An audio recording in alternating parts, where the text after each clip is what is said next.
Hello, ladies and gentlemen. It's a Ukrainian talk show on Pod TV. My name is Sasha Star, and we have two distinguished guests today. It's Dr. Jonathan Lockwood. Welcome to the show. Thank you, Sasha. Glad to be here as always. My pleasure. And Ivan Kucherenko from Kiev, Ukraine. Welcome to the show, Ivan. Hello, Sasha. Hello, Jonathan. Glad to be here as well. Ivan, do you think we can look at the video that you have for us? Yeah, it's really short. I've got two videos for today, so we can start with this first short one, Okay. and it will make a mood for us, I hope, to talk about. Of course.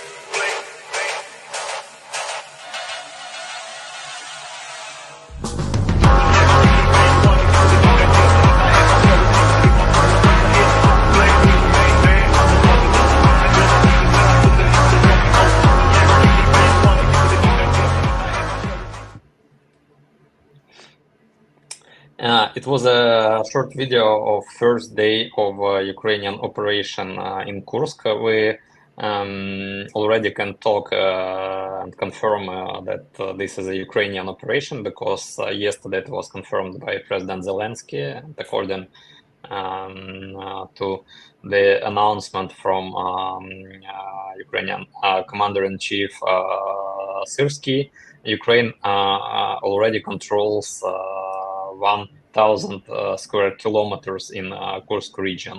It's twice as much as Russia was able to capture in Kharkiv region during their greatly announced operation of creating a buffer zone in Kharkiv region. Actually, as you see, buffer zone currently is being created in Kursk region of Russia instead, and it's more than a week of this operation. No nuclear Armageddon started, no nuclear apocalypse, no Russian nukes in Ukrainian sky, in sky of European capitals or United States, and this operation is really inspiring for Ukrainian people, for Ukrainian soldiers, because at least we can advance, but not only to defend our territories, paying for that a really great price, but we can advance, showing the whole world that Russia is actually a fake country, that all their might is only good PR and a lot of money which they're paying to reach as journalists, politicians, which they used to bribe. And the only thing actually we lack is a full scale, while we are fighting toward this full scale invasion of Russia in Ukraine, we lack a full scale support of Western countries, and we require clearance to help us use all kind of weapons on Russian territory to really make Russia pay for their invasion to Ukraine, to destroy their military infrastructure, to destroy their airfields, and to demilitarize Russia at last, to make it not a threat to the whole world, but a fake country, actually, to show how fake this country is. Ivan, you touch one very interesting point. I'd like actually John's comments on the idea that by, say, 50 years ago in the 70s, Russia was, with all the Warsaw Pact and so on, it was probably, say, second power in the world, and they had a posture that the other side, US-led NATO, they didn't even think about attacking Russia simply because of the deterrence that Russia had, and there was no particular reason to do that at that time at all. So it was basically a status quo situation for quite a while until Ronald Reagan announced that it's an evil empire and started to take certain moves in the direction to have absolute advantage over Russia.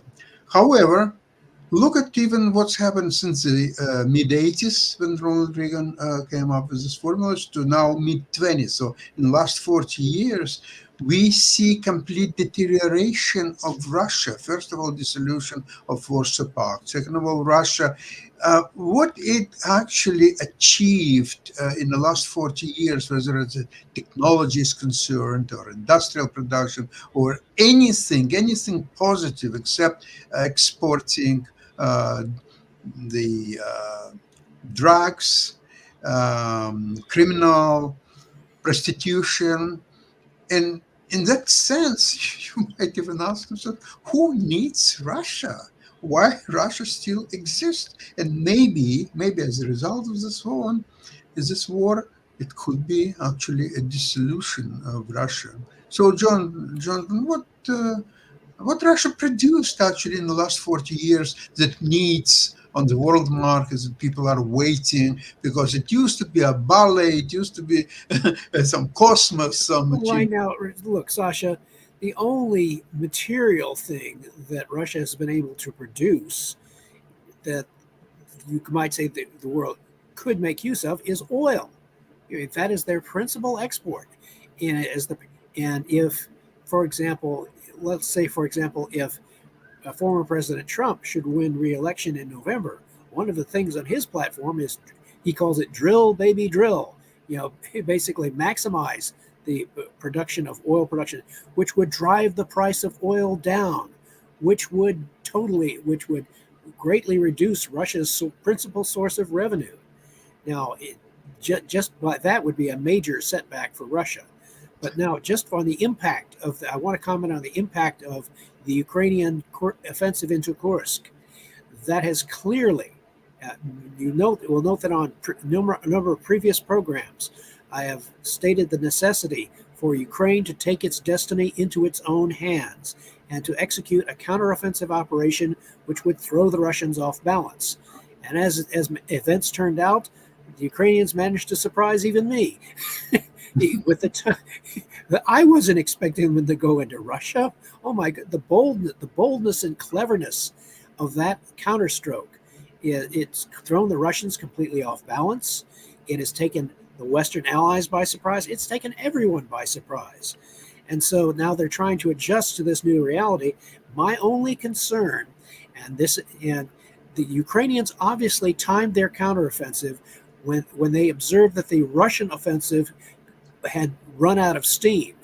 Just as the Russian offensive was judged to have run out of steam, run out of ability to advance, then the Ukrainians executed their counterstrike into Kursk. They took advantage of what Clausewitz calls the culminating point of the offensive. They waited until the Russians had reached their culminating point where they couldn't go any further, and then the Ukrainians struck and caught the Russians completely off balance. They've inflicted major casualties. They've been able to force the Russians to divert troops from other portions of the front, thus halting any further offensive operations in other sectors of the front.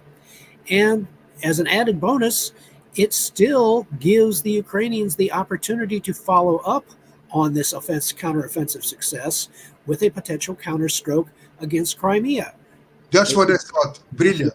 It's setting up the Russians for the Ukrainians have set up the Russians to deliver a further decisive counterstroke to isolate Crimea. But first, what they've done is, at the very least, it's a major diversionary attack. And the key here to observe is the Ukrainians must time their counteroffensive move so that they do not overextend themselves or expose themselves needlessly to any Russian counterattack when and if the Russians manage to finally get their act together. But as long as the Ukrainians perceive that they are gaining advantage from this counteroffensive into the Kursk Oblast, they should continue to press that advantage and throw them off even more, which will make any decisive counteroffensive against the Crimea region, to isolate it, that much more decisive and have a much greater chance of success. So the Ukrainians are on the verge of achieving a double success here. But the key remains, it still remains in the hands of the Ukrainian military and political leadership to not to press forward too long and too far, but to just to time their offensive for when they have reached their culminating point, be able to pull back and avoid any Russian counterstroke. Jonathan, I was studying and listening to a lot of different sources, including even Russian sources, about what's really happening there. And my understanding is that all this talk about 1,000 Ukrainian soldiers who broke this territory, it's complete nonsense. There are on the grounds at least 10,000 Ukrainian soldiers. There is a great supply. There is an armada of all kind of weapons and ammunition, and they have engineering contingent there. And for Russians who were taking 100 meters a week against some Ukrainian little villages or Bakhmut, now it's an entirely different exercise. It's so different from what they've done before that they don't even know where to start. Now Putin is visibly upset about that. Oh, at the conference. It breaks my heart. And his pain is my joy.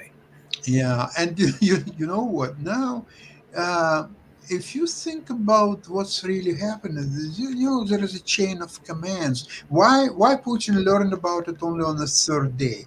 Because whoever discovered what's happening there, he obviously told it to his commander next in line. So that commander would have to verify this information. He says, "Oh, is it really so? I don't believe you. I have to verify it." Okay, so he had to spend some time to verify.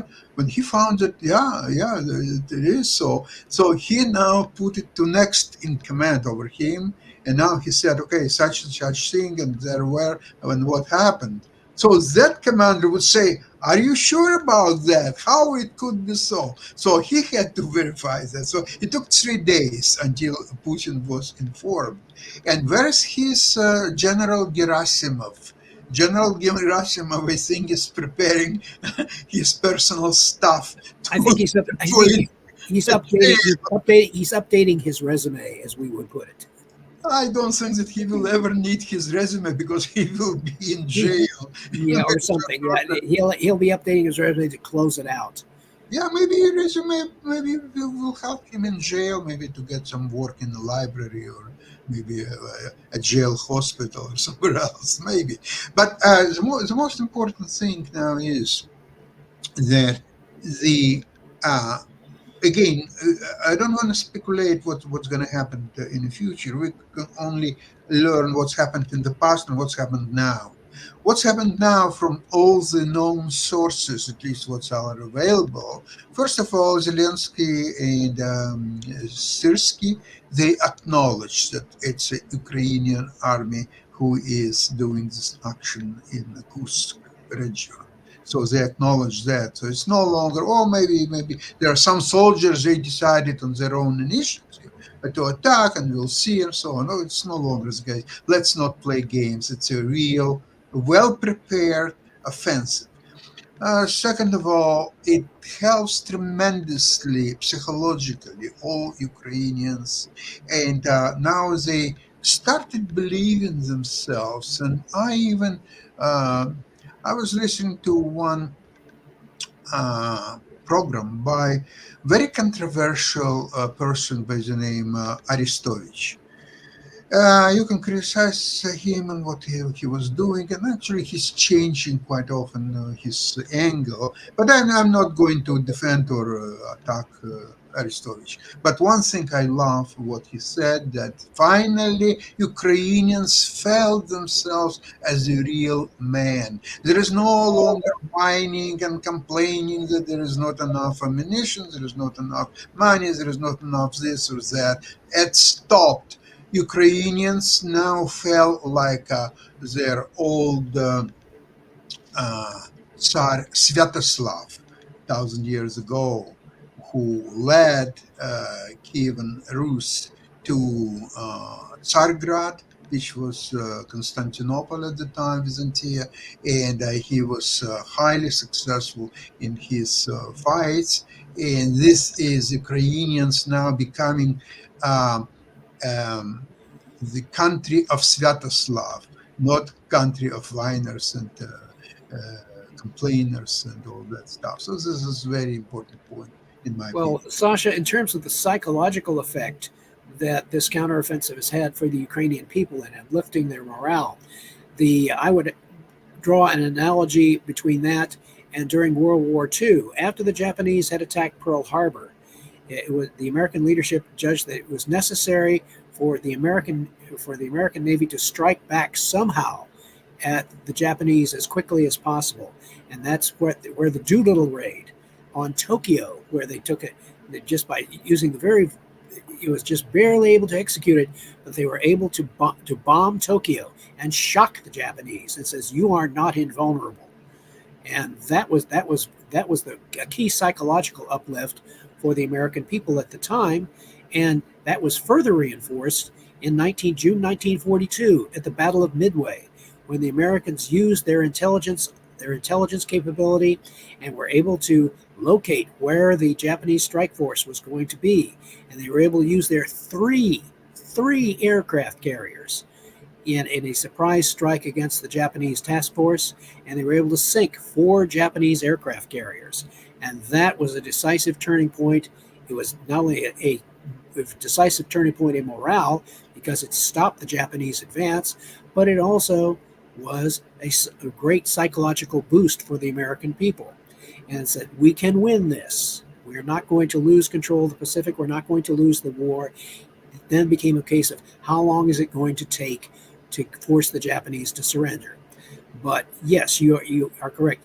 This operation, the importance of this Ukrainian counteroffensive in Kursk, it cannot be overstated.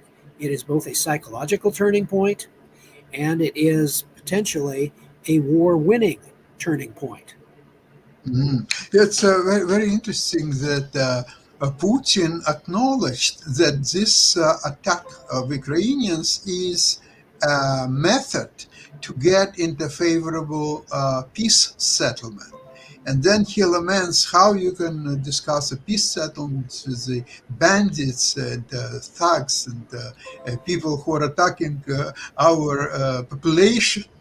One of the Western spokesmen had a great retort to that. He says if he's disturbed about the Ukrainians invading Russian territory, I have a solution: get the hell out of Ukraine.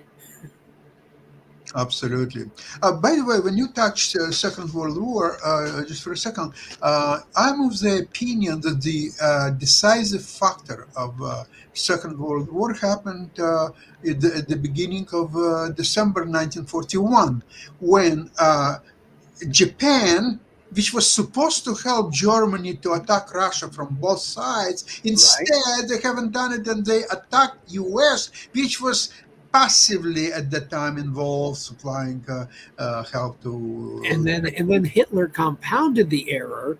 Exactly. He compounded the error by declaring war on the United States. This is incredible stupidity. He could, if he had kept his mouth shut and just made nice noises and just not.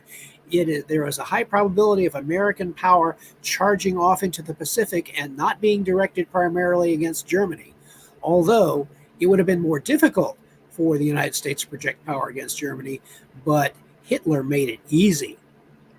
Yeah, actually, what Hitler should have done, he had publicly denounced Japanese attack on Pearl Harbor and said how horrible it is. Japanese You idiot! it. Bessie was saying, Tojo, you idiot. But I don't think that Hitler was a very clever politician, never mind the commander in chief. Ivan, so tell me, how you feel on the streets of Kiev? People are reacting to this news of Ukrainian attack in Kursk. As I've said in the beginning, people are really inspired because a lot of people were tired, obviously tired of this war when nothing happens, and we every day. I don't mean really nothing happens. Of course, we have some small victories almost every week when we destroy, attack some Russian airfields, destroy some airplanes, destroying their oil refineries. But it's just it's just kind of normal news. They were something great, like first time when it happened, when we managed to strike like 1,800 kilometers deep into Russian territory and destroyed some of their oil refineries or some of their nuclear tried objects, those listening stations, actually. But there were no major news, and this operation in Kursk actually brought the same feelings like Ukrainians were getting during the Kharkiv operation, when very quickly a lot of territory was liberated. Now we understand that very quickly a lot of territory is being of Russian territory has been liberated from Putin regime. Actually, we've offered Russians our assistance in liberating Russia from Putin regime. And it's actually what Ukrainian forces are doing. We already liberated a part of Kursk region from Putin regime. There is no Putin on those territories anymore. And I've seen some videos when some inhabitants, I can't claim that it's a majority of population of Kursk, but some inhabitants of Kursk region are really happy about this. They are saying that it's okay for us to be with Ukraine. At least we will be a part of civilized country with possibility to travel, with the possibility to eat some import products, to buy normal cars, but not Chinese ones or Russian ones, to watch YouTube, to watch Instagram, Facebook without any VPN services and all that stuff. So it's inspiring, actually. Ivan, it would indeed be an ironic development if this war between Russia and Ukraine ended with the expansion of Ukrainian territory at the expense of Russia. Brilliant. Actually, Jonathan, those territories which Ukraine is currently making operation on, they were historically territories of Ukraine. These territories were inhabited by Ukrainian Cossacks, and the population on these territories, some part of population, they understand Ukrainian pretty well. They're not speaking Kuban region as well. Like Kuban region, like Kursk region, like part of Belgorod region. Yeah, so saying by the words of Putin, but vice versa, we're getting back our historical territories. It's a joke, actually, because today Ukrainian Ministry of Foreign Affairs said that we have no plans to occupy these territories. It's just a regular military operation to make Russia put their forces from the eastern part of Ukraine, from Donbass, to put their forces back from Kharkiv. Actually, the results of this operation is already converted to the less number of strikes on Kharkiv, from like 100 of bomb strikes on Kharkiv per day, this number already decreased to like 10 bombing strikes on Kharkiv. So Russian aviation, from one point, they're busy with trying to stop Ukrainian advance in Kursk region. From other point, they're afraid. And they're moving back to the further airfields because Ukrainian forces are getting closer and closer to Russian airfields, and they already can attack those airfields using Ukrainian weapons, not the Western ones, because we already are prohibited to use ATACMS missiles on airfields in Russia, deep in Russian territory, which is actually a frustrating restriction. And yesterday we had a congressman visiting Kiev from Democratic Party. It was a senator, Richard Blumenthal, and from Republican Party, Senator Lindsey Graham, and they actually confirmed that this restriction looks like really silly, despite the situation when Ukrainian forces are advancing towards the Russian territory, and they will come back to the United States, and when they will ask Biden administration questions about how this restriction can be lifted. And another issue which is also important, and where United States actually could assist Ukraine, is to allow Ukrainian veteran pilots to join International Legion and to fly on F-16. Because the problem is that Ukraine already received F-16s, and that's great. But first of all, we are still not allowed to use them to strike on Russian territory and enhance the result of Ukrainian operation. And the second one issue is that we lack pilots. Not as much pilots were trained as we could, and this issue actually easily can be lifted off if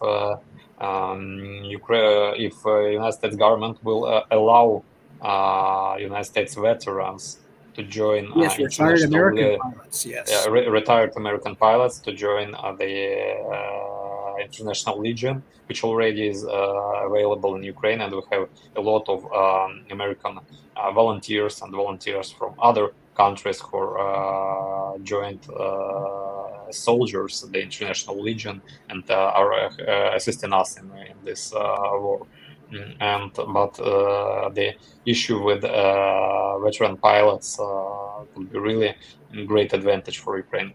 I want to show you, we can watch a video about the F-16 actually at least arrived to Ukraine, and then continue our discussion about it.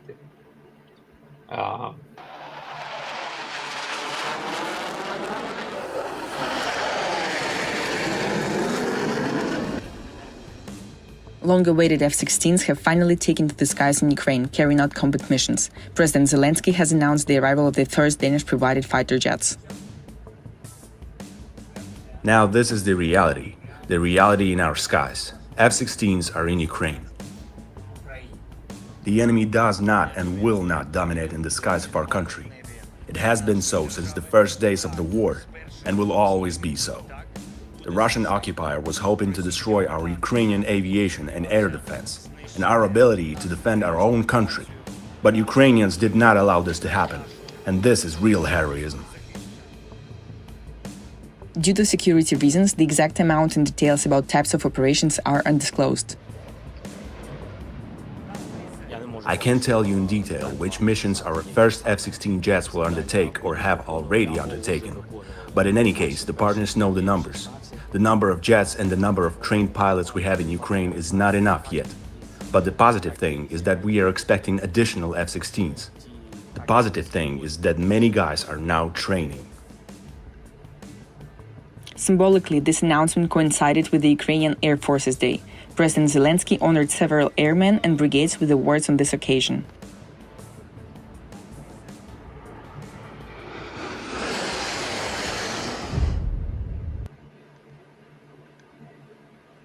Jonathan, I have a Yes. question. This is a fantastic video, and I really hope that more and more F-16s are coming very shortly, and trained pilots will be available for them. I would like to ask you, for terminology purposes, wouldn't be Ukrainians, now that it's not just a tryout whether they can do it or not, now it's obviously that they can do it, and they will hold this for foreseeable future, let's put it mildly. Russia doesn't have enough force to really get Ukrainians out of the territory. It's just not going to happen.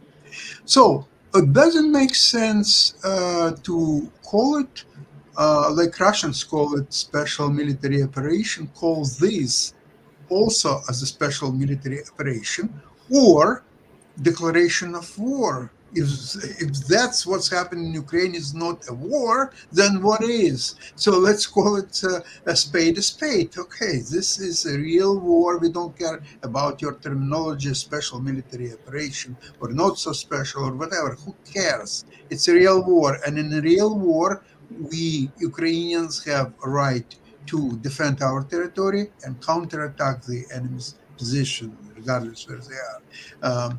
Number one. And number two, this restrictions on using US produced weapons, there is something mysterious to me. For example, so the ATACMS are still not eligible for use to Ukrainians on the Russian territory. You know what? Declare it as Ukrainian territory. Say that all the schools, Belgorod, Bryansk, Orlovskaya Oblast, they're all Ukrainian territories, and then there will be no more restrictions in it, I guess. Number two, so why ATACMS are restricted, but Bradleys and Strikers are not restricted to use on the enemy's territory? Does it make sense? Is it logical, John? No, it does not. I'll just be straight up. You have to remember that the political leadership that is placing these restrictions on the Ukrainians' ability to defend their territory, the people who are doing this are not military strategists. They do not have experience in doing this. They are imposing artificial restrictions, and it does not necessarily make sense to the people who are defending their territory. So given that, okay, what the Ukrainians are doing is they are doing the very best that they can within the restrictions that have been placed on them. And at the same time, they are wisely trying to negotiate with their allies to say, please do not place any, we are the ones doing the fighting. We're the ones doing the dying. We are the ones who are taking the real risks here. If you're going to give us the weapons, give us the freedom to use them as we see fit.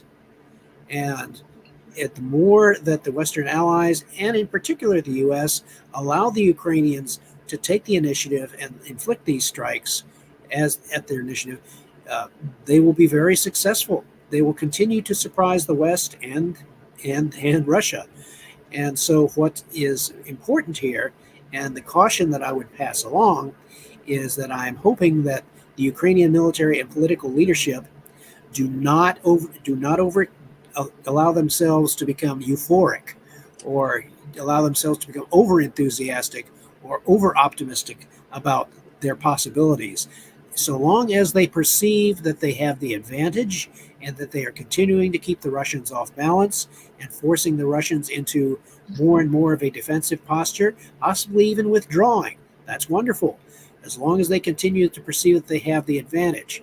But once the Ukrainian military and political leadership sense that the culminating point, as Clausewitz would put it, the culminating point of the Ukrainian counteroffensive has been reached, they should then have the wisdom and the prudence to consolidate, stop and consolidate their gains. Do not overextend themselves. Be prepared for any Russian counteroffensive, such as it might be.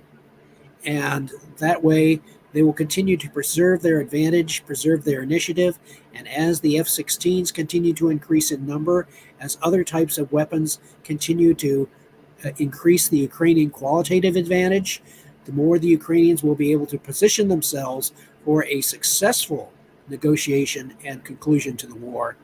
And they may even be able to position themselves to do this by this November's presidential election, in which case the calculation were completely changed. I believe that there still be needed a second point of penetration of Russian defenses, maybe around Crimea region or somewhere else, because once it's happening there and then it's happening in another point, then Russia is at critical point. They have to really seriously. The beauty of this Kursk counteroffensive is that it sets up the Ukrainians for another decisive offensive counteroffensive operation in another area, which I've been contending should be the Crimea.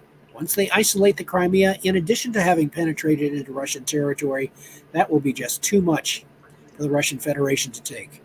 General, it's coming exactly from a chess strategy of two weaknesses. I was studying games of Capablanca, for example, and for example, he created one weakness. And then all of a sudden he starts a movement on another front to create second weakness, because he explained that one weakness is not enough because the opponent can defend that one weakness. Now he changed down. Second weakness, so now he has to protect two weaknesses, and there are not enough the liquidity in his forces to move them easily from one position to another one. So at right moment you will penetrate at least one of two weaknesses, and that's how you win the game. So I think Ukrainian need that another point of entry somewhere. I am not expert, although the Crimea region really begs for that. And it's far enough from Kursk region. So now Russia could be overextended to defend the Kursk position and what's happening there. And they don't want to just defend. Russia wants to evict Ukrainians. So that requires much more forces and the soldiers and manpower and ammunitions and weapons and positioning. The longer that the Ukrainians can keep the Russians preoccupied with their invasion of the Kursk region, the greater the opportunity presents itself for a decisive offensive operation in another area, such as the Crimea.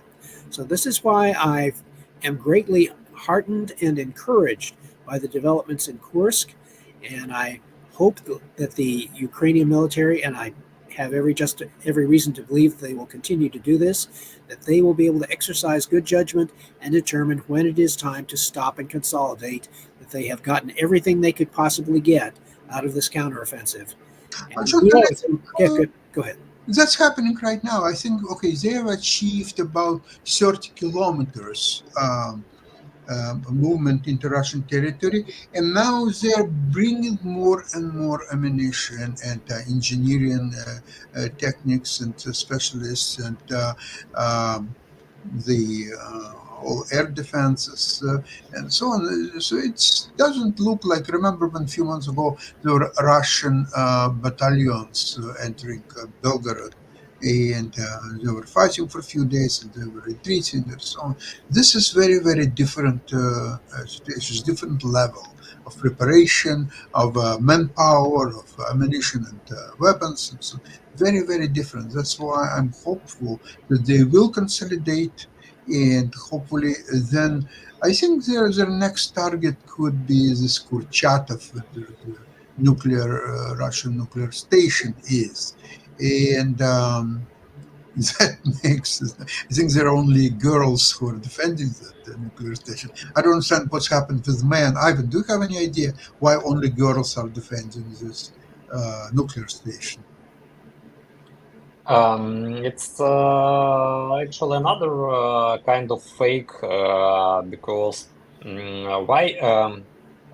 why defense in Kursk region entirely was so poor?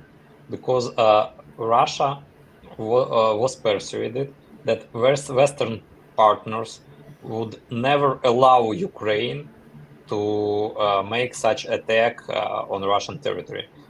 Last year, just before the Ukrainian counteroffensive operation, the directions of those counteroffensive operations were actively discussed amongst Ukrainian society and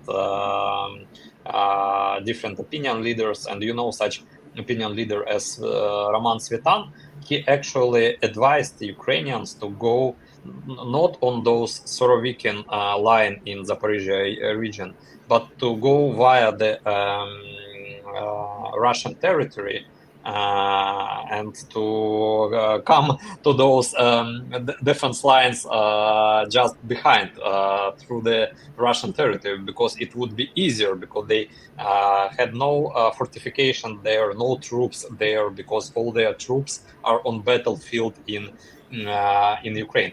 But that time, obviously, Ukrainians were not allowed to use Western weapons in such kind of operation, and the number of old Soviet weapons in Ukrainian army at that time was already pretty low and is decreasing, especially in terms of ammunition.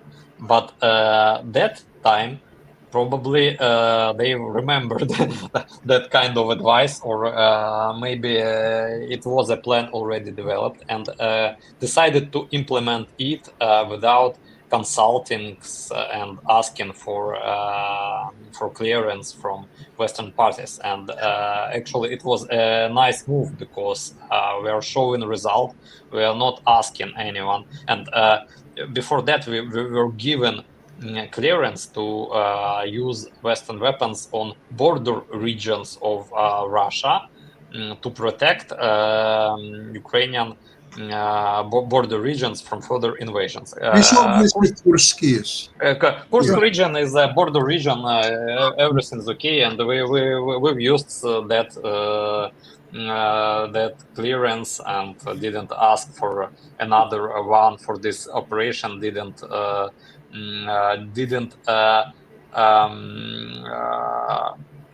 discuss this operation with our partners, which was also good, because when last year we've discussed the counteroffense of Ukrainian counteroffense in Zaporizhia region, those plans leaked actually from Western partners, and Russian youth all those plans, and they were prepared.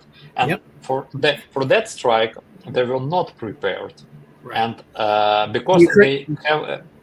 Let me finish, Jonathan. And because they've moved all their capable forces from Russia toward Ukraine, where in Ukraine on the battlefield there are troops from far east of Russia.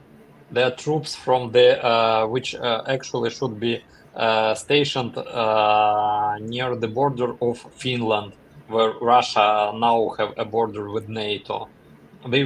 They moved all troops to Ukraine because they're in continuous lack of troops with their high pace, high attack pace, which they are trying to keep. So in Kursk region, they had no troops actually. They had conscripts, and you've seen those hundreds and thousands actually of conscripts which were now prisoners of war. They had some women guarding the nuclear station. They had some Chechen troops, Akhmat troops, which actually were not on the first line but on the second line, and they're more like kind of police troops behind those who can flew back to the Russian territory. I mean Russian soldiers, but not the defense forces which actually could stop the advance of Ukrainian troops. So this actually explains why Ukraine, thanks to the really good planning, because Ukraine struck in the less defense place of border, was able to advance so quickly in Kursk region. Well, that's excellent, Ivan. I agree with your points on that, and I think that the Ukrainian military and political leadership have learned that in order to maintain operational security and keep the Russians from being prepared or anticipating their counteroffensives, that it is really easier to beg forgiveness than to ask permission. Yeah. It's Jonathan. It's what you used to call the plausible deniability. Right. So Biden can say, "I was taken We, by we, surprise. I never knew we, about we didn't know it was going to be that it." successful. We were really surprised ourselves. We're just happy it worked. Yeah, exactly. So listen, so far situation looks very, very optimistic for us. We'll definitely discuss it as the news coming along, say by Friday, same place, same time. In the meantime, thank you so much for today's program, and we'll see you on Friday. Thank you so much, and Slava Ukraini. Героям слава. Thank you. Bye. Thank you. Glory to Ukraine.